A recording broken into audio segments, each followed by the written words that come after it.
están? Muy buenas noches, bienvenidos a El Pentágono. Mary, ¿cómo te va? ¿Todo bien? Marcelo, Gonzalo, don Mario. Francesco está ausente con licencia en Santiago de Chile. Nos está viendo a través de la señal que sube el Observatorio Boliviano de Medios de Comunicación y Opinión Pública, a quien le agradecemos. En el YouTube nos está observando, como lo está haciendo mucha gente seguramente en el exterior, y estamos nosotros aquí a través de Canal Universitario, la Red Rubí. Queremos agradecerles por su audiencia. Enseguida nada más va a estar con nosotros, parece que la trancadera, como dirían, muy a menudo lo ha detenido por allá. Estará con nosotros un invitado muy especial, periodista, él, ya van a ver de qué se trata. En todo caso quiero destacar que la semana que concluye ha sido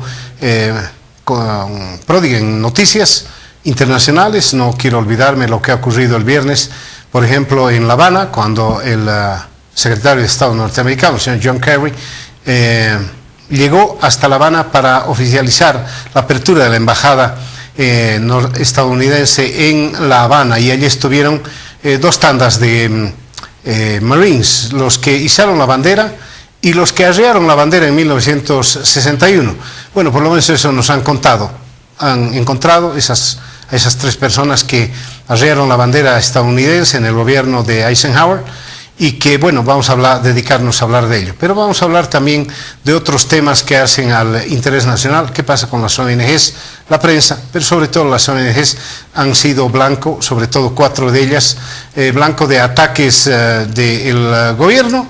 El gobierno piensa que las ONGs no tienen razón de ser cuando un gobierno es fuerte. He escuchado una respuesta más que interesante cuando dicen: no, el gobierno no es fuerte, está hipertrofiado, es decir, tiene una crisis de crecimiento que no es lo mismo que fuerte. En todo caso, ha sido uno de los temas de mayor discusión en los últimos 7 días. Bueno, a ver,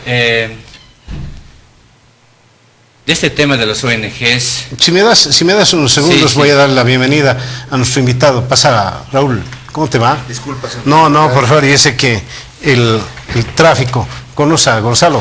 Qué gusto. Mary. Hola, ¿qué tal? Y está Marcelo Arequipa con nosotros. Disculpas. No, por favor, Raúl Peñaranda, ya lo conocen. ¿Quién es? Periodista, me agarró a tiros la otra vez con él. No fue tan posible. No tanto. Suave. No, pero la amistad siempre queda. Natal, María. Así es, la María. Ya es otra María la que... Sí, me permiten cambiar el tema, aprovechando que acaba de llegar Raúl, por favor.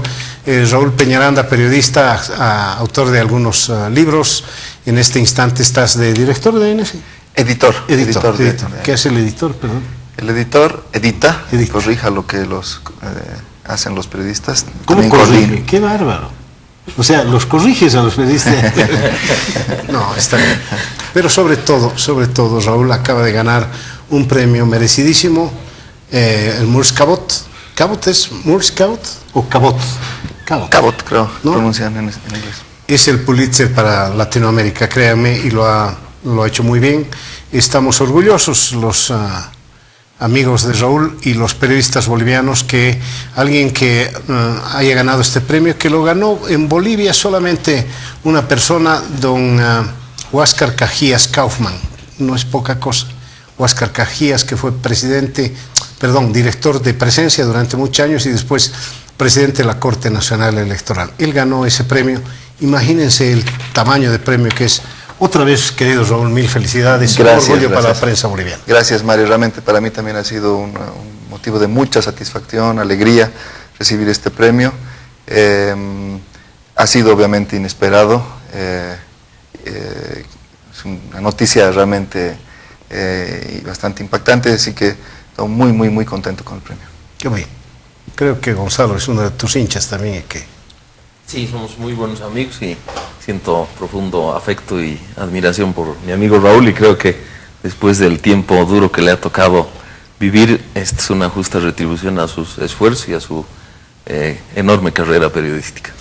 Gracias. Yo quiero destacar una parte, me imagino que tiene que ver con eso, el motivo de este premio, ¿no? He leído por ahí que tiene que ver con el hecho de que Raúl ha estado los últimos meses y años, diríamos, denunciando la concentración del poder y de los medios de comunicación en las manos del gobierno del presidente Evo Morales, y me parece que ha llegado justo en la semana en la que más que hablar ha dado este tema, ¿no? Cuando el vicepresidente ha reconocido públicamente que no da publicidad a aquellos medios de comunicación que considera que están haciendo política, y ese es un reconocimiento ya no implícito sino directo de que hay un intento de controlar la línea editorial de los medios de comunicación, como de hecho deben estar haciéndolo con algunos medios de comunicación que no ejercen su derecho a la crítica, su derecho a la observación al gobierno del presidente Evo Morales. Así es que muchas felicidades. Muchas gracias, Mary. Efectivamente, en el boletín de la distribución del premio se menciona eso, así que bueno, qué suerte, que bien que algo que yo he intentado hacer, que es justamente defender el derecho que todos tenemos a expresarnos, ahora tenga esta retribución, así que es una alegría. Felicidades, Raúl, y también me sumo Marcelo, a las gracias. felicitaciones, y además doblemente alegre en realidad, porque ganar un premio por una labor profesional que uno ejerce, creo que es muy importante. No es una cuestión de popularidad necesariamente, sino es el reconocimiento a una labor profesional.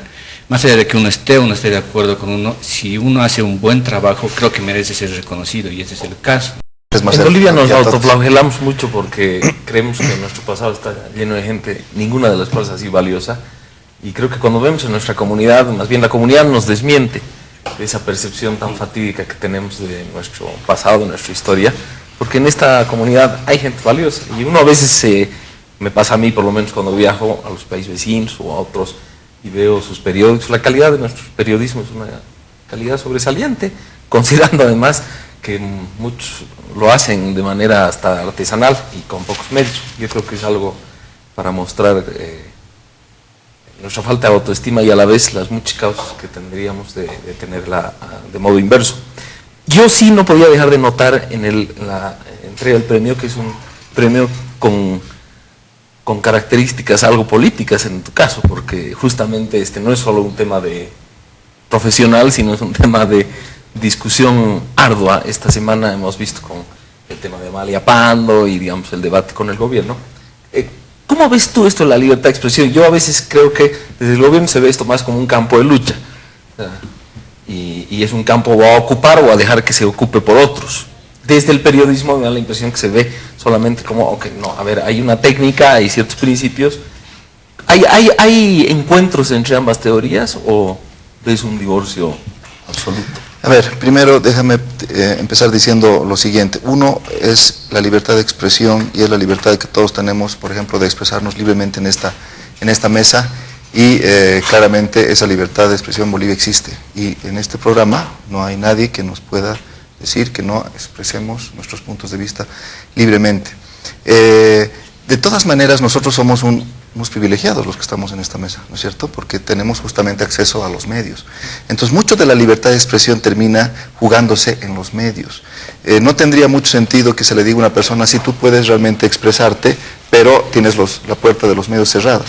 Entonces, en el tema de la libertad de prensa, que es el correlato de la libertad de expresión, o cómo se expresa la libertad de expresión, ahí es donde yo creo que nosotros realmente tenemos que hacer eso que tú dices, el campo de lucha, mantenerlo vigente, y creo que está bajo fuego, bajo ataque, y creo que hay cada vez menos espacios, por ejemplo, como este, para poder expresar esas ideas.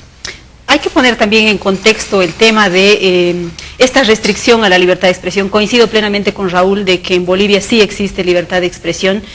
Las muestras son absolutamente claras. Sin embargo, también existen no solamente intentos, sino hechos concretos que han restringido esta libertad en el último tiempo a través de mecanismos legales, a través de la distribución discriminatoria de la publicidad, a través de los agentes de impuestos nacionales y del Ministerio de Trabajo, que frecuentemente visitan aquellos medios de comunicación donde se produce una información contraria o crítica al gobierno de Evo Morales, pero es así de rápido. rápido, ¿no? Al día siguiente están ahí presentes para hacer la revisión de las cuentas de esos medios.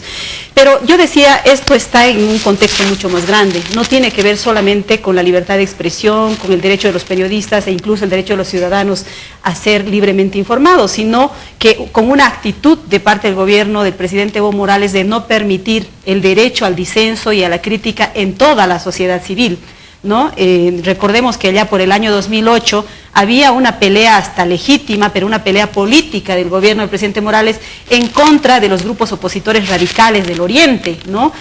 Aquellos que quemaban instituciones, tomaban instituciones, y bueno, ahí ha habido una pelea política hasta que los arrinconó, ¿no? Luego vino la pelea política con los disidentes, aquellos ciudadanos que eran parte del movimiento al socialismo, que apuntalaron el denominado proceso de cambio, pero cuando sucedió la marcha del Timnis marcaron un antes y un después en su relación con el gobierno, y ahí empezó el seguimiento, la persecución a este grupo de gente que antes había sido del gobierno y que luego decidió ser disidente. Luego vino una etapa de fragmentación de los movimientos sociales, ¿no? No nos olvidemos ahí lo que pasó con SIDOB, lo que pasó con CONAMAC, donde el gobierno lo que ha hecho es dividirlos, poner otros dirigentes que sean afines al proceso, porque se había producido una ruptura con los movimientos que sustentaban las bases del movimiento al socialismo. Y finalmente estamos ahora, se podría decir ya en una cuarta etapa, que ha sido sistemática, además no es reciente, que tiene que ver con esto, con las ONGs y con los medios de comunicación. Y lo lamentable es que estas ONGs son las que han apuntalado el liderazgo del presidente Evo Morales, el liderazgo del vicepresidente Álvaro García Linera, y también los medios. Aquí Mario Espinosa lo ha tenido de invitado al actual vicepresidente en su programa llamado Pentágono durante no sé cuánto tiempo, pero resulta que ahora... 4 años, ¿verdad? Es responsable. De hecho, yo recuerdo que él era un analista proscrito en los medios tradicionales de comunicación, porque claro, era un ex EGTK. En cambio, Mario le dio la oportunidad de decir su palabra y convertirse en un analista público en Bolivia y hacer su liderazgo, que luego se convirtió en vicepresidente del Estado. Pero lo que decía, esa contradicción, esa paradoja, es que justamente es ahí donde apunta ahora la artillería, a esas ONGs que antes eran izquierdistas y que ahora siguen siendo izquierdistas, que antes eran ecologistas y ahora siguen siendo ecologistas. Esos medios de comunicación que le dieron apertura a estos líderes son esos, ahora los vilipendiados por el gobierno. Eso me parece que es la gran paradoja de todo esto. A ver, en este tema de tanto de las ONGs como de los medios de comunicación, yo voy a intentar poner en un término medio. ¿Desde dónde? Desde la perspectiva del ciudadano. Porque mi impresión es básicamente que, así como hay un gran Estado que intenta influir sobre los medios de comunicación, intenta influir sobre los ciudadanos en general, también hay pues grandes empresas comunicadoras que de alguna forma igual intentan influir sobre los ciudadanos. O sea, no es aquí, como en la misma política, y decía Gonzalo, un campo de lucha, es un campo de lucha y estamos ahí adentro. Pero también al mismo tiempo, con el impulso de estas redes sociales y todo lo que implica esto, nos vemos también los ciudadanos frente a otro actor que empieza a emerger. Periodistas que se creen que son el medio de comunicación, ¿no? No son periodistas que hacen un trabajo dentro del medio de comunicación, sino son periodistas que se creen el medio. Así como también hay ciudadanos que se creen el partido, ¿no? Entonces ahí adentro creo un juego muy fuerte sobre el que los ciudadanos tenemos o recaemos con este tema de la influencia. ¿Y cómo se ajusta este tema de la libertad de expresión? Porque a mí me parece que es muy importante discutirlo, sobre todo ahora. Por ejemplo, viernes 14 de agosto, la página de los titulares de La Razón, una nota que a mí me llama mucho la atención. Dice, Ave María, es el colegio Ave María, en riesgo por cocaleros. Una estudiante fue arrollada por un auto que cargaba coca. Esa noticia a uno le haría suponer que los cocaleros están atentando contra estos estudiantes de colegio, ¿verdad? No sé si estoy equivocado. Pero cuando uno lee la noticia en su contexto, es un taxi que un cocalero contrató para poder llevar sus hojas de coca y que accidentalmente atropelló a una estudiante y que le hizo daño. Entonces, pero no tiene nada que ver con el contexto de la noticia, ¿no? Yo creo que por poco menos que esto, muchos medios de comunicación han sido muy atacados en los últimos tiempos, y no sé la verdad si se han dado cuenta los editores principales o los gerentes de este medio de prensa, pero a mí me parece que este es un clásico ejemplo de hasta dónde realmente uno puede considerar este tema de qué es libertad de expresión y hasta dónde uno puede expresarse libremente y hasta dónde un ciudadano tiene que estar realmente informado y tiene que saber qué es lo que está pasando, ¿no? Pues si uno no lee la noticia en contexto hacia el final, uno no sabe realmente qué está pasando. Si uno solamente agarra el titular y de pasada revisa esto, uno puede malinterpretar esto y puede realmente tener otra connotación de las cosas, ¿no? Mi querido Marcelo, este no es un clásico ejemplo de nada. Eso es un despiste. Perdóname, ¿qué te estoy mostrando acá? ¿Qué es esto? Un punto. Exacto. Lo que pasa es que tú estás viendo un punto donde yo te estoy mostrando una hoja de papel en blanco y tú estás viendo un punto negro. Perdóname, no es un ejemplo clásico de periodismo. Esto es basura. Esto es basura. Estoy plenamente de acuerdo con Mario, porque me parece que es como el despiste de algún periodista, ¿no? No es una línea que marque la manera de hacer periodismo en Bolivia. Pero en titular se supone que se tiene que... Sigue siendo basura. Sigue siendo basura, no te preocupes. Pero no es lo que hacemos. Aceptando la tesis del campo de lucha, volvamos al ejemplo de Meri.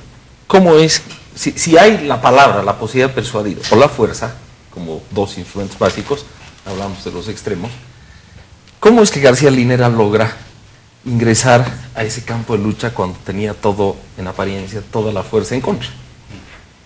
Mediante la persuasión, o sea, hubo, digamos, yo creo, una elaboración de un discurso potente, capaz de persuadir y ganar aceptación en la sociedad. Inversamente, me parece, o sea, a ratos me parece, como decía Fouché, más grave que un crimen, un error, lo que hace el gobierno con la libertad de expresión, porque cree que es con la fuerza que va a ganar la victoria simbólica y la victoria del discurso. Y yo creo que está entregando una arma política potente, cuya potencia creo que incluso el propio gobierno ignora.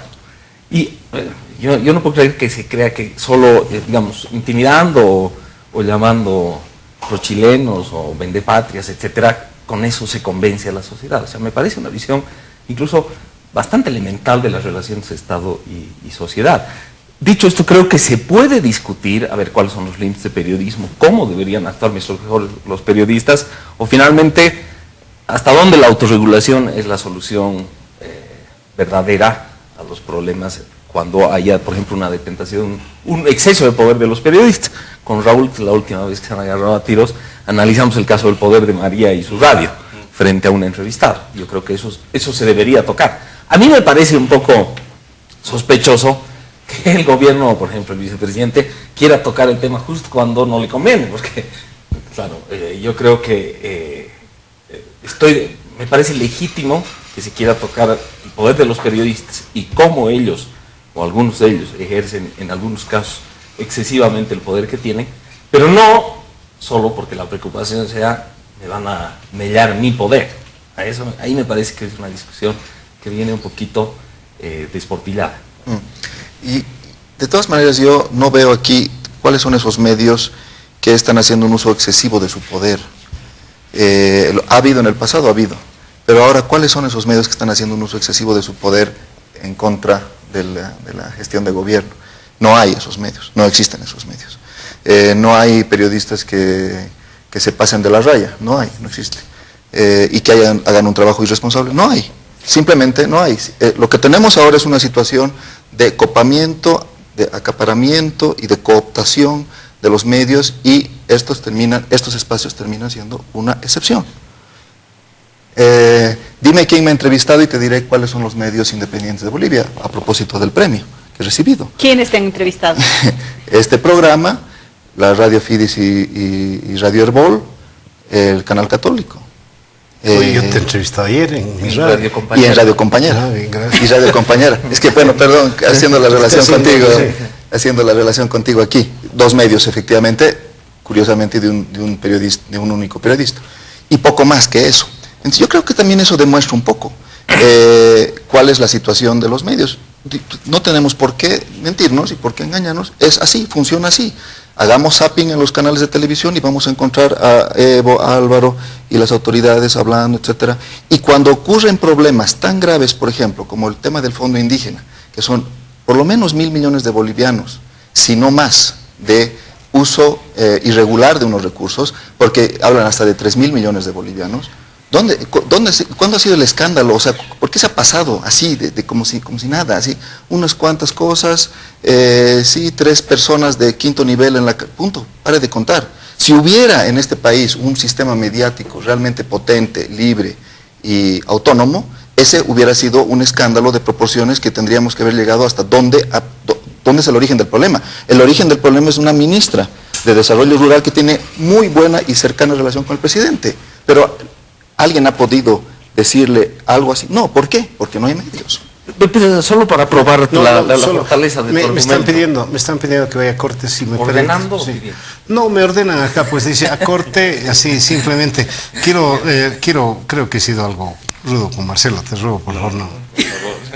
Quiero decirte que estoy muy de acuerdo con algo que has dicho, que algunos periodistas han puesto los bueyes por delante de la carreta, y eso está mal. Estoy de acuerdo contigo. Luego de los mensajes vamos a seguir esta gallarda discusión.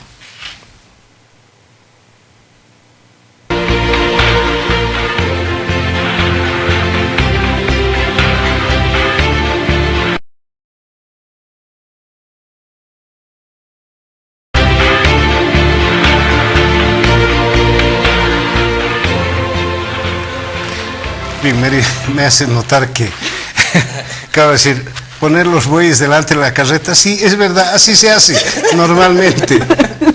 Es la carreta delante de los bueyes. Mil disculpas. Ahorita te devuelvo. Quiero hacer la pregunta morbosa de siempre que hacemos en este caso de los premios, ¿no? ¿Y cuánto es? Bueno, efectivamente hay un pago de $5.000, sí. Ah, bueno. Tampoco. No es algo extraordinario. Tu sueldo. Y sueldo del año. No, está bien. En Nueva York, ¿no? En Nueva York, en la Universidad de Colombia. ¿En octubre? En octubre. En octubre, hace frío, hay que ir con una chamarrita. Hay que ir con una chamarrita. No, yo quería volver a lo último que dijo Raúl, pero sí, haciendo un corte comercial parecido al que hizo Marcelo. Al día siguiente de la famosa intervención de Amalia Pando el lunes en Herbol, obviamente en algunos periódicos fue noticia de hasta una cara y con alguna nota en primera plana. En el periódico La Razón a mí me sorprendió encontrar que habían 2 párrafos en la página 17 en una nota que llevaba por título una frase del vicepresidente. O sea, cualquiera sea la visión, incluso entre el periodismo respecto a lo que significa Amalia, esa era una noticia. Y a mí me pareció que ese tratamiento revelaba, digamos, un horizonte que es inviable. O sea, si la sociedad boliviana fuera en verdad informada así respecto a este hecho, pongo este ejemplo, ¿no? Como un ejemplo aislado, pero digamos que he visto con mis propios ojos, eso es inviable.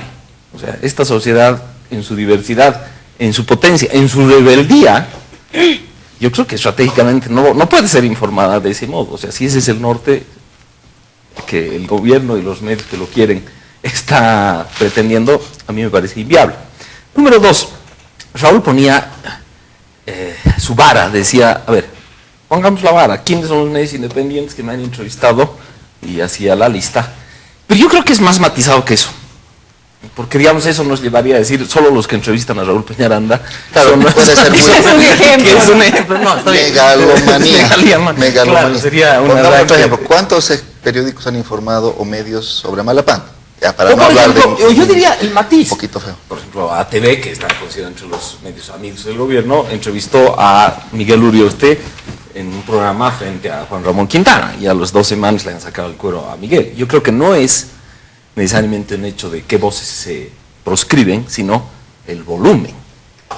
O sea, qué volumen, la administración de volúmenes, porque es una cosa más matizada. Si fuera como era la nación del MNR en los primeros años, cuando cerraron La Razón y quemaron los tiempos, los movimentistas, ahí dirías, está claro, ¿no? Pero yo creo que es, digamos, un sistema bastante más matizado.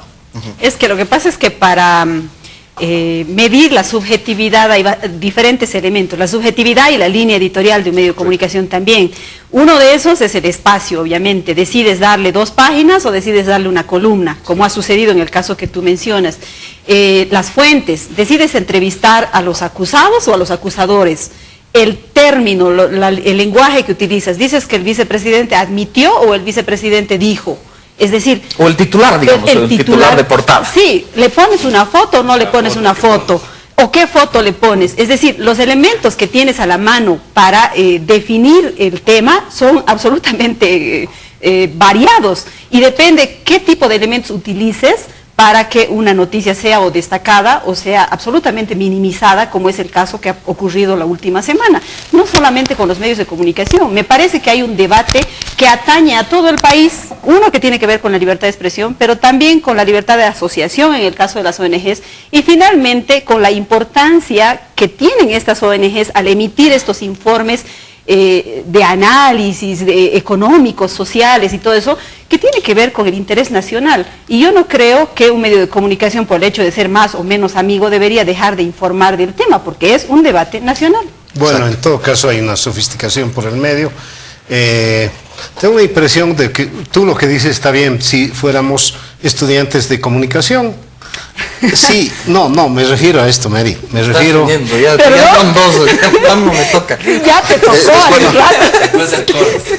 Me refiero simplemente a que esas sofisticaciones no las percibe mucho la gente, a no ser que sea muy grosero.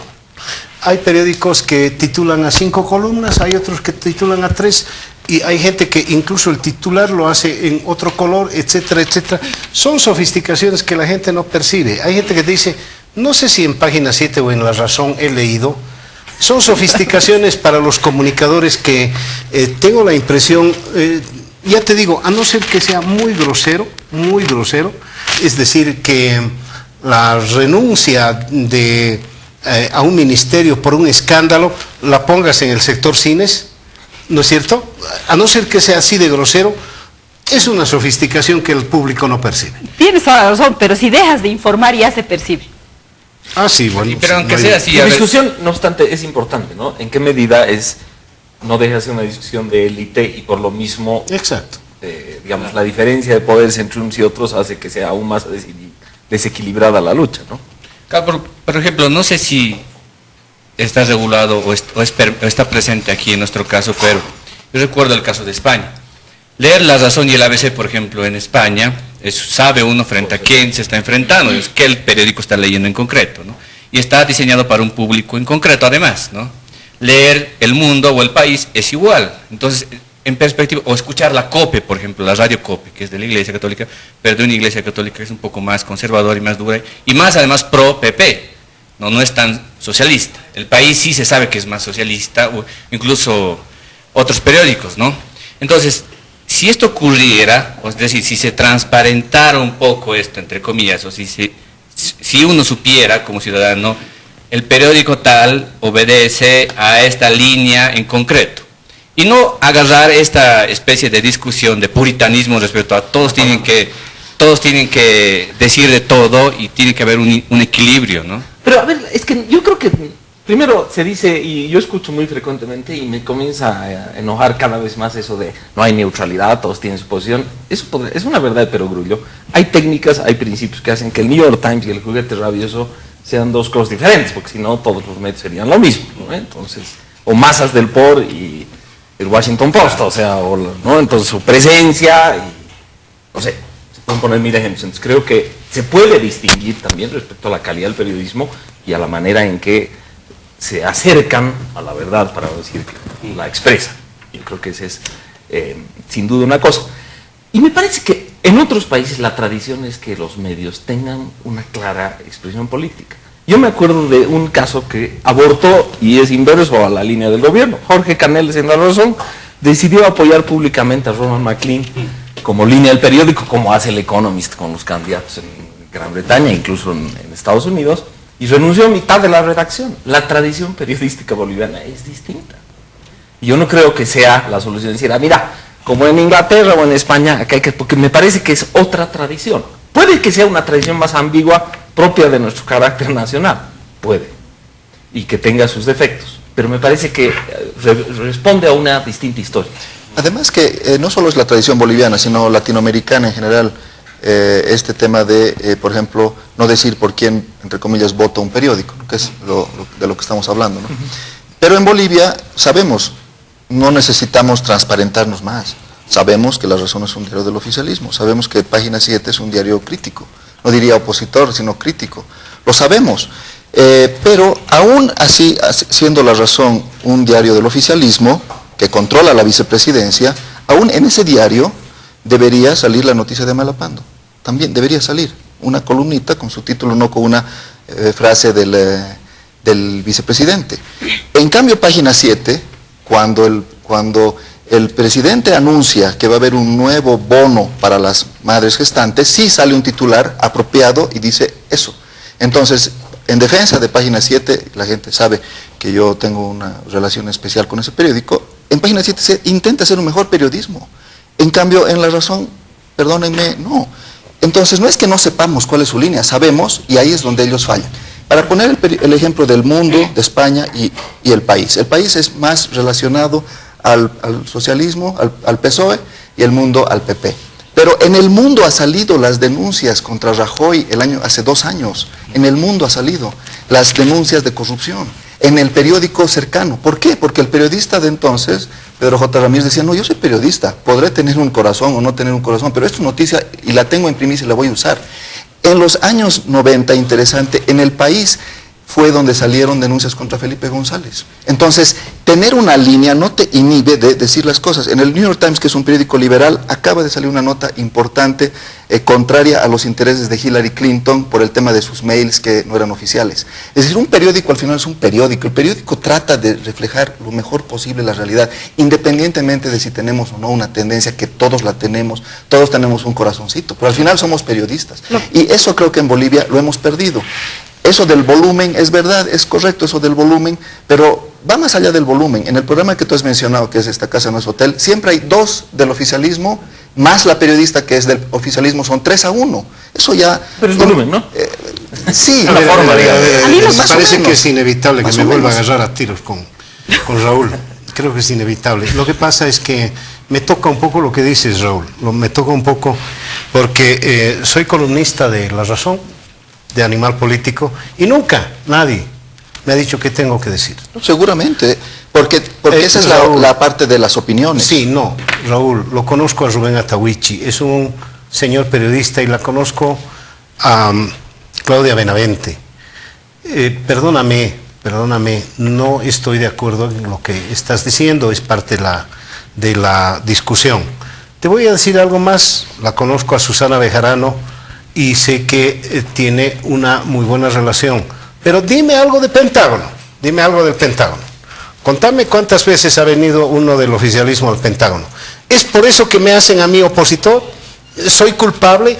¿Estoy actuando igual que los medios de comunicación del oficialismo porque le niego al oficialismo tener una voz en el Pentágono? No, nunca han querido venir.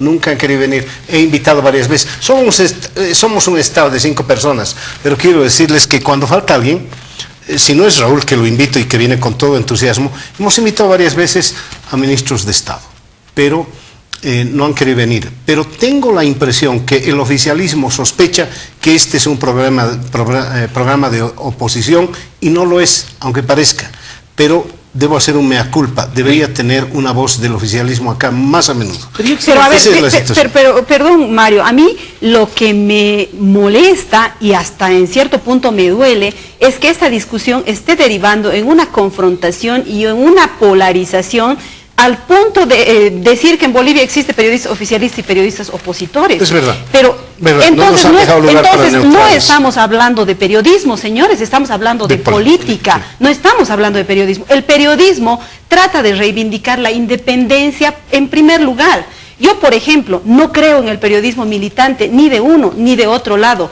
Yo sí tengo que destacar algo bueno que ha hecho el gobierno, como lo hice en el anterior programa respecto al bono para las mujeres gestantes, lo hago y lo hago público.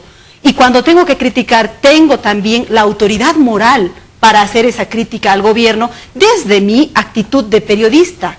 Pero no lleguemos a esa discusión de que hay periodistas opositores y oficialistas, porque entonces no estamos en una discusión de periodismo y estamos en una discusión de política. Lamentablemente esa es la lógica que nos ha introducido en el debate el vicepresidente Álvaro García Linera, porque él considera son un instrumento del partido, del MAS, un instrumento de este proceso de cambio para afianzarlo, para callar las voces disidentes. Y no, eso no es periodismo en mi percepción, y creo que la mayoría de los periodistas que todavía lo son, creo que van a coincidir conmigo. Para lograr conocer algo, lo primero es lograr describirlo bien.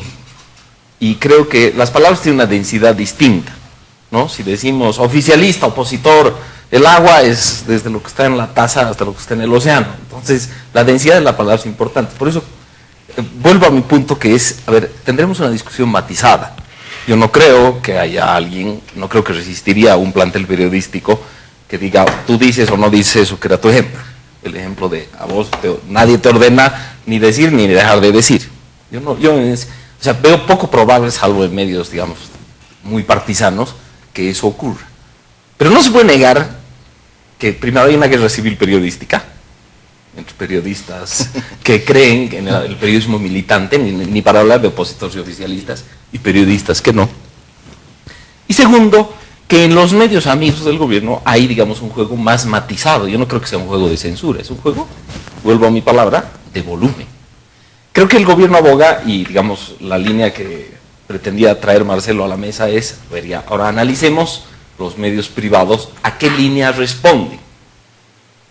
Pero yo creo que, digamos, si lo hacemos simplemente para decir, a ver, ¿con quién están identificados? ¿A qué líder opositor obedecen? Caemos otra vez en una discusión de extremos. O sea, si lo que quiere buscar es qué línea política obedecen, por ahí algunos son, francamente, abiertamente liberales, por lo menos en el campo de la libertad de expresión. Querer banderizarlos, me parece, es querer negar la existencia de un periodismo que pueda hacer de su técnica algo en lo que crea y que le permita distinguir. Yo vi el otro día a Mary, a propósito de su independencia, poniendo un Twitter celebrando que el vicepresidente había hecho la verdad respecto del gafe de nuestro embajador en el Vaticano, y que tenía la razón. En una periodista, digamos, que no está afiliada al gobierno, una alabanza al vicepresidente dicha de modo tan contundente te muestra que sería una rara opositora, digamos. Los opositores en general tratan solo a naranjas de no encontrar nada positivo en el gobierno. Entonces creo que es una discusión más matizada que la discusión que sería en el gobierno de Barrientos, en el gobierno de Banzer, que dirías, no, o sea, los que están exiliados y los que trabajan para el gobierno. Bueno. Pero ¿sabes por qué es un asunto de volumen? Esto Sí. que tú le llamas de volumen, porque los medios de comunicación tienen sus propias lógicas. Porque si un medio de comunicación deja de informar completamente de un tema, pierde la credibilidad de sus lectores y sus televidentes y sus radioescuchas. Y en ese momento pierde su razón de ser como medio de comunicación. Por eso es que lo único que se manejan son los volúmenes y no se maneja el blanco y el negro. Pero eso es un Exactamente. sistema más difícil. Exacto. O sea, Totalmente. incluso más difícil de enrostrar. O sea, yo creo que digamos, no estoy descubriendo el agua tibia. Al gobierno no le interesa en general la opinión adversa. Ahora, ¿cómo hacer para que eso sea más matizado? Por eso, si lo ponemos como censura-libertad, creo que no estamos encontrando. Es un problema de volúmenes, que es, y ahí creo que Mario tenía un punto, más difícil de identificar.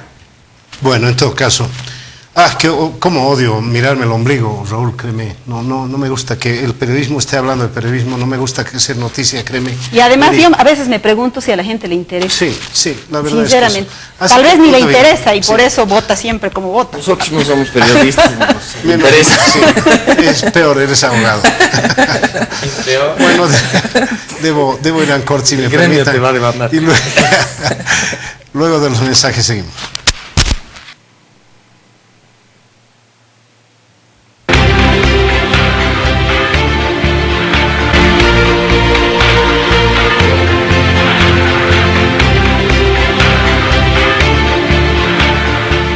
Cuba, ¿eh? Bien, gracias por seguir con nosotros. Se acabó vernos el ombligo. Raúl, ¿quieres irte? No. Está peleando con taxi, todos hoy día, se ha venido. Que es una cosa que me preocupa. Vamos a hablar un poquito de algo que nos interesa a todos y que es noticia mundial.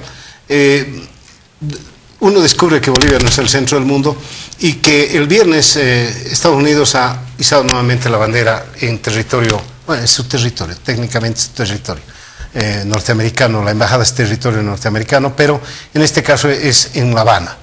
¿Qué nos dice esta situación? Kerry ha sido muy hábil al recordar que han pasado 11 presidentes desde que Eisenhower hasta Obama han pasado 11 presidentes y uno solo se ha quedado al otro lado en la isla. Ha sido muy hábil bueno, dos sí, pero técnicamente es uno, ¿no?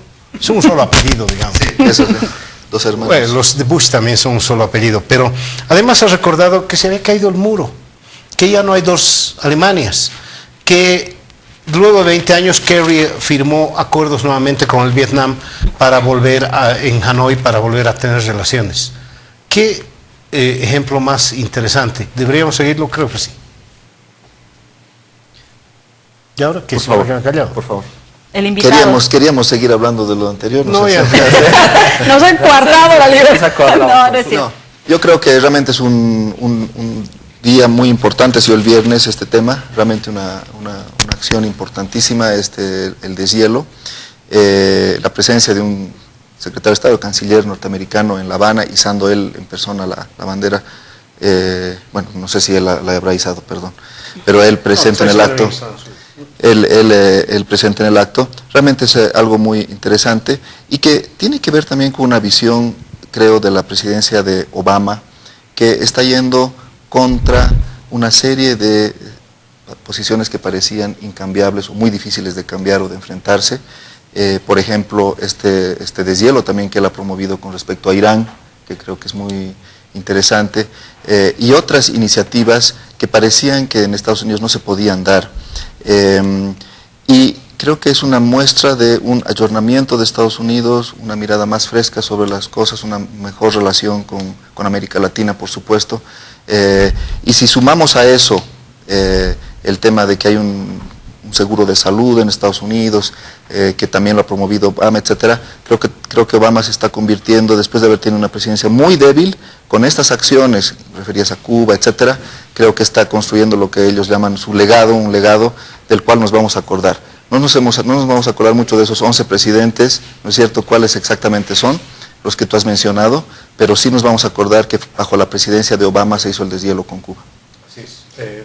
Y hay cosas históricas que, claro, Gonzalo tiene que mencionarlo.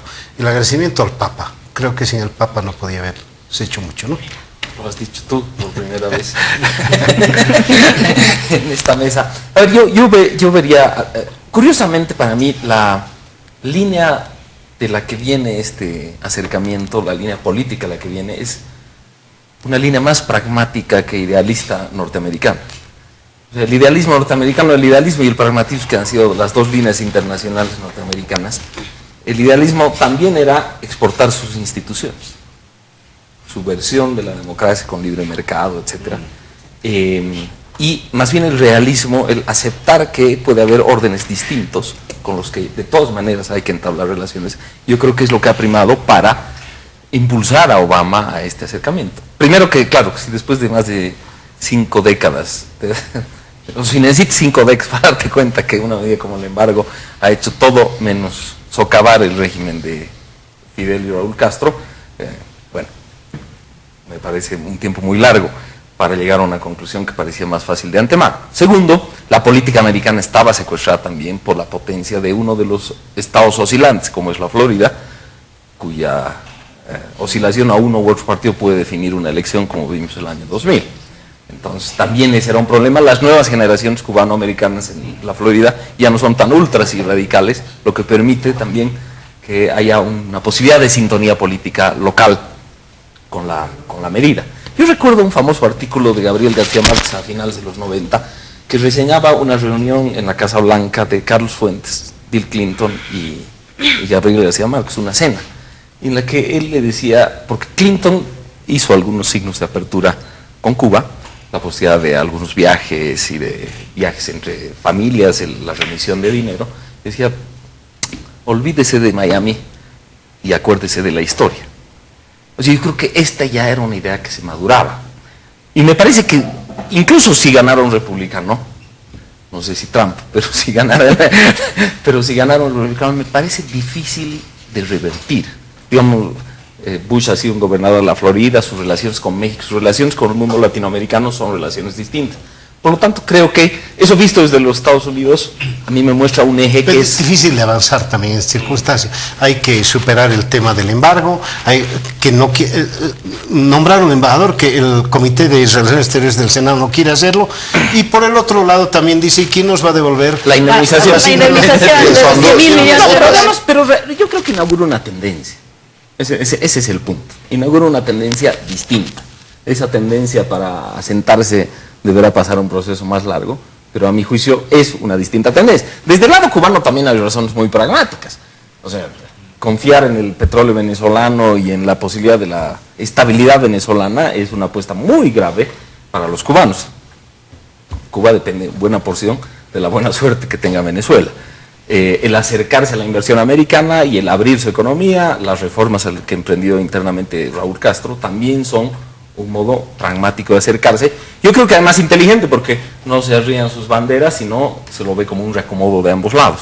Pero en ambos polos, ese es mi punto, hay razones muy pragmáticas para el acercamiento. Sin duda, creo que hemos sido testigos los últimos días y particularmente el viernes de un momento histórico, de un hito importante, ¿no? Porque estamos ante un líder mundial, pero un líder amigable a nivel mundial, ¿no? Eso me parece que representa Obama y la gente que lo sigue en Estados Unidos, con el tema de la apertura de las relaciones con Cuba, con Irán, pero lamentablemente también hay una fuerte corriente contraria a las políticas del presidente Obama. Yo no puedo concebir que en pleno siglo XXI exista un señor llamado Donald Trump que considera que los mexicanos, todos por el hecho de ser mexicanos, son criminales, ¿no? Y que además, pese a este discurso xenófobo, tenga una perspectiva o una expectativa amplia en las encuestas para las primarias entre los republicanos.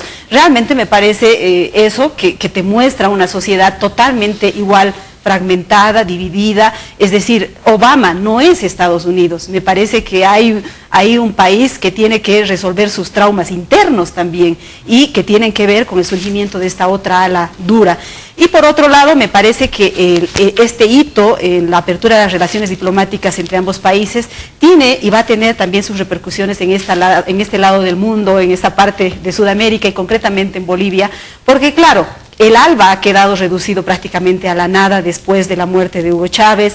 El presidente Evo Morales yo creo que tiene que replantear sus relaciones ya con el denominado imperialismo. De hecho, lo ha hecho en la última semana con la reunión con el encargado de negocios de Estados Unidos en Bolivia. Me parece auspiciosa esa reunión y ojalá continúe en esa línea porque, claro, un país aislado del resto del mundo no parece ser la mejor línea, ¿no? Ahí está Asia-Pacífico avanzando y de pronto Bolivia quedándose encapsulada dentro del ALBA. Pero además, ¿con quién? Con un Maduro que está remaduro, pues cualquier rato se cae de Maduro. Entonces yo creo que va a tener su correlato en esta parte de Sudamérica. Pero hay varias sensibilidades que hay adentro en este tema y que exista Donald Trump ahora mismo, decía Mary, no lo concibe. Yo sí lo concibo porque si no, no fuera una democracia, ¿no? Entonces, tiene que haber un Donald Trump, tiene que haber un Obama, tiene que haber una Le Pen en Francia, etcétera, etcétera. Tiene que haber pues parte de la convivencia colectiva, ¿no? Pero, y la alusión que hacía Gonzalo respecto a esta especie de hard power, el poder duro que se tenía antes, que solamente exportar las instituciones y luego hacer negocios, creo que ha cambiado con la expansión además asiática y china, de ya no exportar las instituciones, más bien hacer solamente negocios, ¿no? Entonces, intentar hacer las cosas de forma más pragmática, ¿no?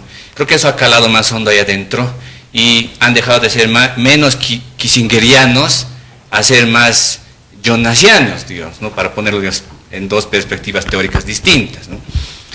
Pero si uno analiza un poco el tema del Donald Trump, uno se da cuenta también que el tema de la migración en Estados Unidos y el tema del machismo son cuestiones completamente distintas y son cuestiones que tienen sensibilidades además muy marcadas, porque hasta ahora, hasta el momento en el que Donald Trump echa lodo en contra de todos los migrantes, no había recibido una queja tan fuerte dentro de la sociedad civil y dentro de los medios de comunicación como cuando empieza a hablar de esa presentadora de Fox. En ese momento empieza recién a caer en las encuestas y en las tendencias de voto. Finalmente no ha caído. Claro, pero empieza a rebajar, ya empieza. No, más bien, las últimas encuestas más bien lo muestran aún más potente fuerte. pese a la sangre y la sangre. Pero ahí creo que hay pero, un punto de me quiebre. estás regalando 2 minutos nada más. ¿Podemos hacer algo de Bolivia con Estados Unidos? Lo que dice Mary es una buena señal. ¿Deberíamos tener embajadores? Por supuesto. Bueno, sí, deberíamos tener. ¿Pero cómo se hace eso? Porque hay alguien siempre torpedeando esa Eso yo no sé, el canciller se debe preguntar eso, ha firmado un acuerdo en noviembre del 2011, mucho más formal que la visita de Brennan al presidente, y eso se tumbó rápidamente, se expulsó a USAID, etcétera. O sea, me imagino que es una obra de orfebrería, no solo diplomática la del canciller, sino interna. No, perdón, y mientras el presidente Morales no esté convencido, mientras el presidente no esté convencido en su mente, realmente, su psiquis de que ese es un camino correcto, no se va a dar. Y el discurso del 6 de agosto del presidente, que pocos días antes de la reunión con Brennan, repitió algunas cosas que ya son parte de su discurso antiamericano, como por ejemplo la noticia famosa del Time del año 59, en que un diplomático americano abogaba por la disolución de Bolivia. O sea, se nota que, digamos, el resentimiento presidencial con los Estados Unidos estaba todavía muy fresco. Un solo apunte sobre Trump. Siempre hay un candidato a la rabia, ¿no? O en situaciones de tensión hay, y viene de la izquierda o la de derecha. Cuando Podemos en España ha dejado de ser la expresión de la rabia, ha comenzado a decaer, y Berlusconi fue la expresión de la rabia italiana, y uno podría hacer ejercicios, creo, de esa naturaleza, incluso en Bolivia. Si me permiten, sobre Trump, un minuto, si me das un minuto. Es interesante lo que nos comentan aquí Mary y Marcelo, es interesante sobre Trump, pero habría que preguntarnos por qué suben las encuestas cuando ataca a los latinos, ataca a las mujeres, por qué sube las encuestas, la rabia. Trump, que es un candidato millonario de la derecha y un conservador, su base de apoyo son los pobres del Partido Republicano, que generalmente son personas de raza blanca, pero que son pobres y que tienen muchas frustraciones. Y a los que afecta la migración porque les quita empleo. O por lo menos ellos piensan que les quita, que tal vez no les quita, pero hay esa mitología, psicología. Entonces, esos pobres del Partido Republicano, interesante, no los ricos, los pobres son los que están sosteniendo esta candidatura, y es la candidatura de la rabia, de la frustración, de un país que ha cambiado, que hace, no sé, 30 o 40 años la mayoría eran blancos, ahora es mucho más diverso, la mayoría eran protestantes, ahora hay muchos más católicos. Entonces, la falta de posibilidad de ese grupo de expresarse políticamente y de adecuarse a una nueva realidad, creo que explica estos candidatos. Raúl, te agradezco mucho por haber venido. Tú sabes, siempre el cariño. Delante. Pues no estamos de acuerdo. Yo quiero reconocer tu talante democrático, pese a que tenemos estas diferencias. Me has invitado siempre con tanto cariño, con tanta generosidad, pero obviamente coincidimos en mucho más en lo que estamos en desacuerdo, así que gracias por la invitación. Claro que sí, cuando quieras, Raúl, Gonzalo, Marcelo, Mary, al Observatorio de Medios de Comunicación Boliviano. Observatorio Boliviano de Medios de Comunicación por subir este programa al YouTube, y a ustedes por habernos seguido. Hasta el próximo domingo.